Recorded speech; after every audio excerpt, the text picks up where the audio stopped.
So for this project, I made an implementation of a fuzzy logic system for a behavior tree in the Unreal Engine 4. Here you can see my main level in the Unreal Engine using the general top-down example that you can start as a default basis to start your project.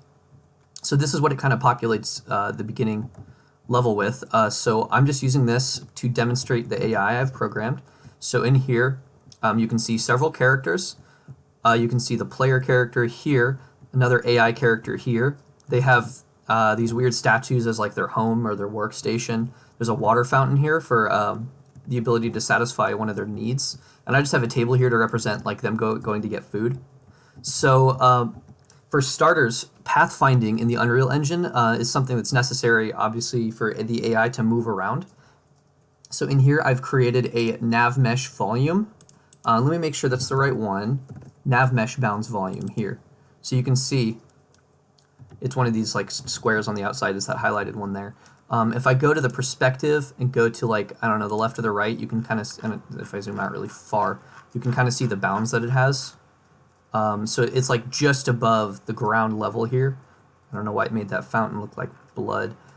So I go back to perspective, and if I press the P key, you can see all the pathfinding data it generates for the AI to be able to walk around. I didn't program any of this, but it's necessary, and it's just a cool AI implementation in the engine. So I thought I'd just kind of explain what it's doing. It uses a generalized A-star algorithm for the AI agents to pathfind to where they need to go to. So now to the part that I actually implemented. If I press play here, hopefully it's not too laggy in the recording, you can see there's an AI there and he's pathfinding somewhere. He saw me, so I'm going to hide really quick and then I'll explain what's going on.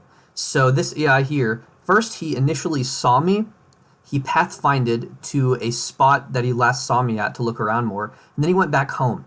And then he went into the state that says he is not currently seeing a player, so he's going to be trying to satisfy his needs. This AI randomly generated a hunger value that happened to be more than his thirst value, so he keeps going back home, back to the hunger station, which lowers his hunger, and then back home again. If at any point the hunger value becomes less than the thirst value, which let's say hunger is 0.64, thirst is 0.34, after a couple rounds of this, it's going to be more thirsty than hungry. So he's going to pathfind back home, and then he's going to change his mind and start going to get some water instead. This operates based on a state machine that satisfies certain conditions. And if at any point they see me, the player, they will stop what they're doing and start to chase me instead. So I'll just demonstrate. It's coming after me kind of slow here so I can show what's going on, and I'm able to hide. I hide here now. This AI can't see me anymore. So he walks to the last, oh shoot, he still saw me. Okay, let's go here. He goes to the last place he saw me. He waits 2.5 seconds to look around, and then he's going to walk all the way back home before going back to the state where he satisfies his needs, which is the fuzzy logic aspect of it, the hunger and thirst values I've implemented here. So I'm going to stop this, and I'm going to show you the different parts of it. So here's the AI controller. It is a script, or like it's called a blueprint here, that governs the AI's behavior. So in here, it's just very simple. At the beginning of the play, it's going to use a Blackboard asset, which I will explain, and then it's going to run the behavior tree. And then the behavior tree handles everything else for us here. So I click on the behavior tree, and you can see this this chart here. These are the conditions it follows based on if certain needs are met, or etc. So it starts at the root, and essentially every frame it's running this aggro check script, which is here. It's a lot of information, so I'm not going to explain all of it, but essentially it sets a reference to the AI controller. It sends out a raycast in a sphere to see if it detects a player within a radius, which I have set here to be 800 Unreal units. And then for each thing it collided with in the raycast, it tests if that's a player. If that's a player, it's going to say that the collision has been hit, and it's going to basically satisfy the condition that the player is in line of sight. The way these trees work is they go left to right among each of their children. So there are selectors and sequence nodes. A selector and sequence node I will explain a little bit more in the PowerPoint, but they execute their tasks at the very bottom here in different ways. So first it goes to the selector node here, It checks if the target to follow is set, meaning does it see a player. If it's close enough, then it's going to fire the rapid move to script, which is here. These I got from a tutorial and modified a little bit for myself, but I'm just showing them to show what's going on. The actual part I implemented was the fuzzy logic. So I go to the behavior tree here. If this condition fails, then it cascades back up to aggro check. So target to follow is not set. So it does not so if it was here, and then that failed, it moves over to here. Target to follow is now not set, even though it just saw the player. So it's going to move to the last location the player saw, wait 2.5 seconds, and then move back to its home location.